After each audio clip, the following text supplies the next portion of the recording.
Oprah Winfrey.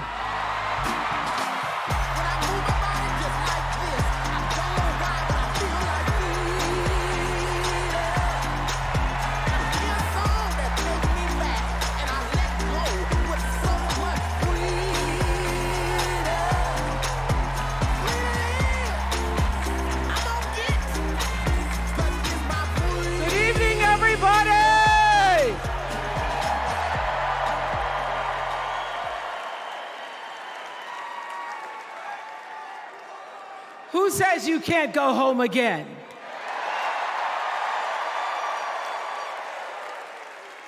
After watching the Obamas last night, that was some epic fire, wasn't it? Some epic fire. We're now so fired up, we can't wait to leave here and do something.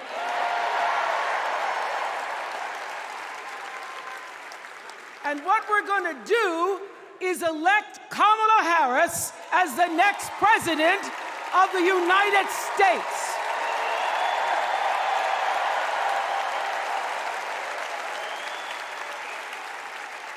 I am so honored to have been asked to speak on tonight's theme about what matters most to me, to you, and all of us Americans: freedom.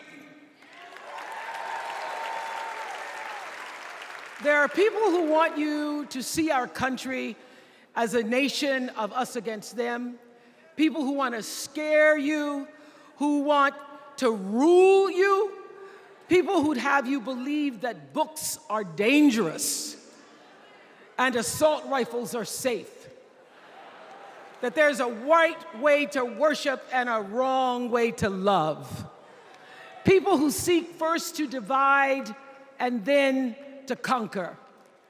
But here's the thing.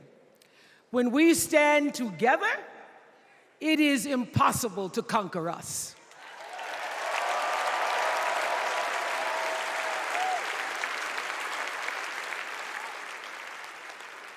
In the words of an extraordinary American, the late Congressman John Lewis,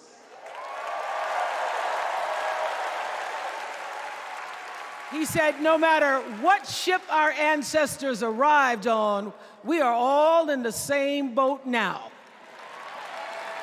Congressman Lewis knew very well how far this country has come because he was one of the brilliant Americans who helped to get us where we are. But he also knew that the work is not done. The work will never be done because freedom isn't free. America is an ongoing project. It requires commitment. It requires being open to the hard work and the heart work of democracy. And every now and then, it requires standing up to life's bullies.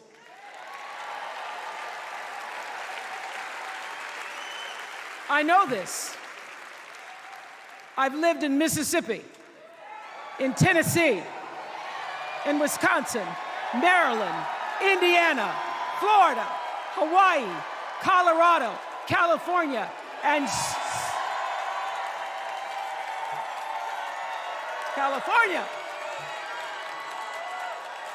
and sweet home Chicago, Illinois.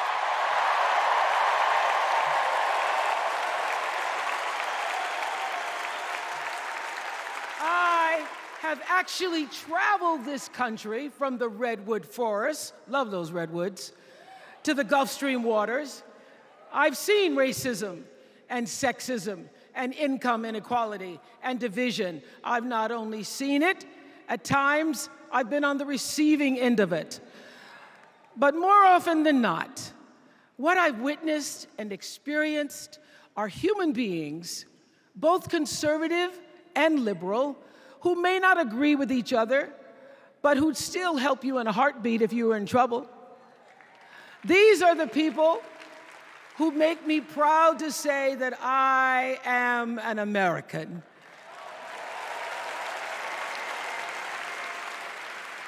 They are the best of America.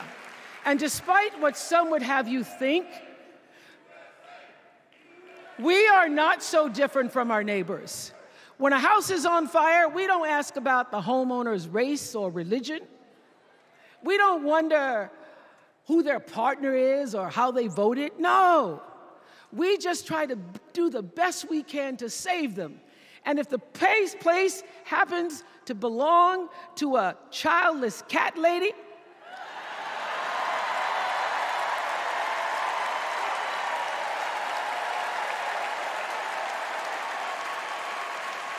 well, we try to get that cat out too.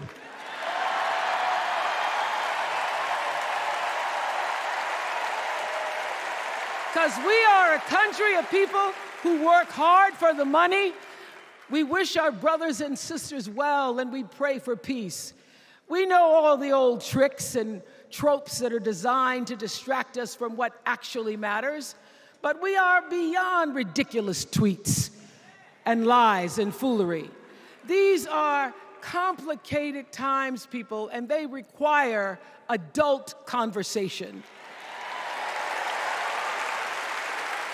And I welcome those conversations because civilized debate is vital to democracy, and it is the best of America. Now, over the last couple of nights, we have all seen brave people walk onto this stage and share their most private pain. Amanda and Josh, Caitlin, Hadley, they told us their stories of rape and incest and near-death experiences from having the state deny them the abortion that their doctor explained was medically necessary. And they've told us these things for one reason, and that is to keep what happened to them from happening to anybody else. Because if you do not have autonomy over this, if you cannot control when and how you choose to bring your children into this world and how they are raised and supported, there is no American dream.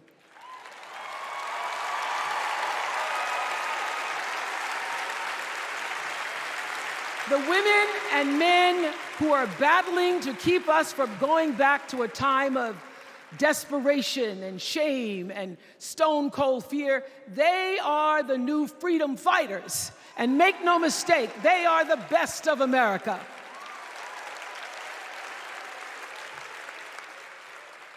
I want to talk now about somebody who's not with us tonight. Tessie Prevost Williams was born in New Orleans, not long after the Supreme Court ruled that segregated public schools were unconstitutional. That was in 1954, same year I was born. But I didn't have to head to first grade at the all-white McDonough 19 school with a U.S. Marshal by my side like Tessie did. And when I got to school, the building wasn't empty like it was for Tessie. You see, rather than allowing McDonough to be integrated, parents pulled their kids out of the school, leaving only Tessie and two other little black girls, Gail Etienne and Leona Tate, to sit in a classroom with the windows papered over to block snipers from attacking their 6-year-old bodies. Tessie passed away 6 weeks ago. And I tell this story to honor her tonight because she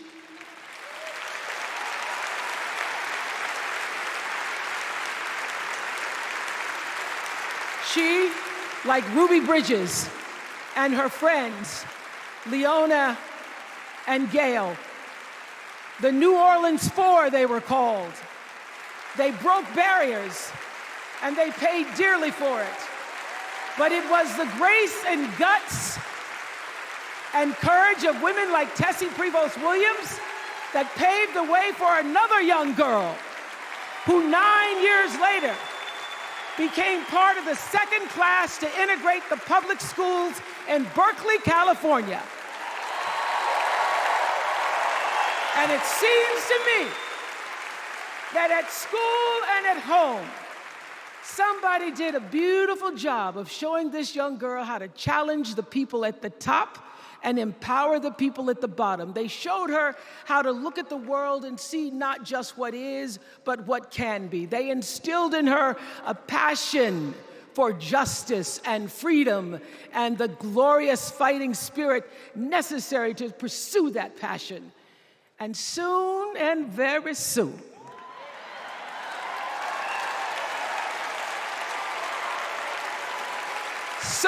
very soon, we're going to be teaching our daughters and sons about how this child of an Indian mother and a Jamaican father, two idealistic, energetic immigrants,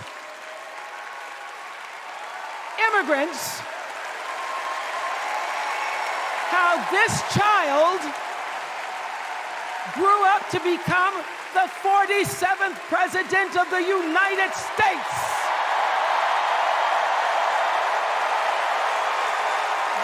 Is the best of America.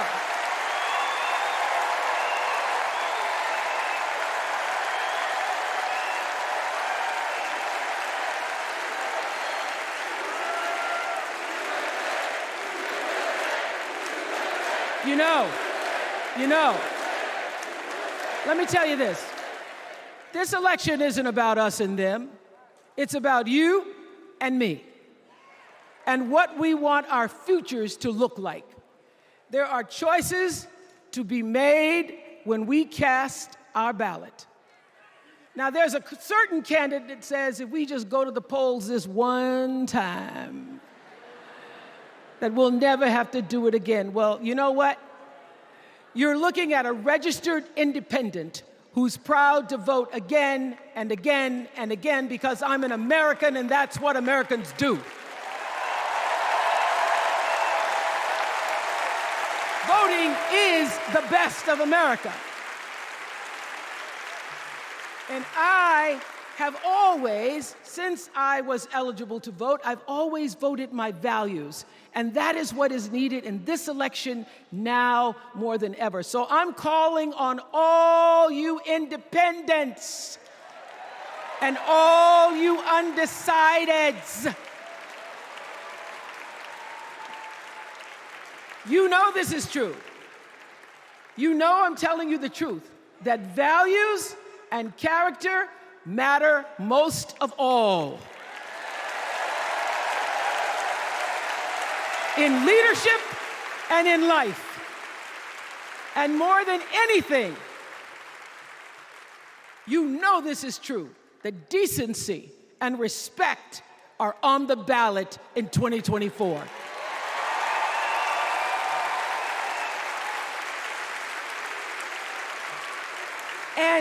And just plain common sense. Common sense tells you that Kamala Harris and Tim Walz can give us decency and respect. They're the ones that give it to us. So, we are Americans. We are Americans. Let us choose loyalty to the Constitution over loyalty to any individual. Because that's the best of America. And let us choose optimism over cynicism, because that's the best of America.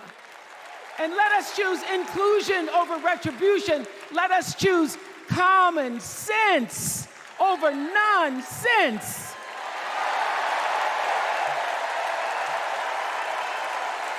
Because that's the best of America. And let us choose the sweet promise of tomorrow over the bitter return to yesterday. We won't go back. We won't be set back, pushed back, bullied back, kicked back. We're not going back.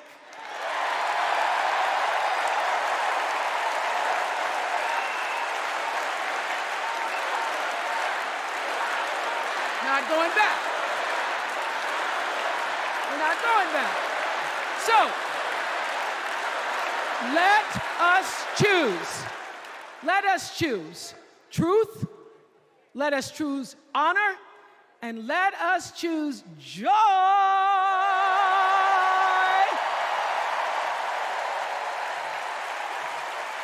because that's the best of America. But more than anything else, let us choose freedom. Why?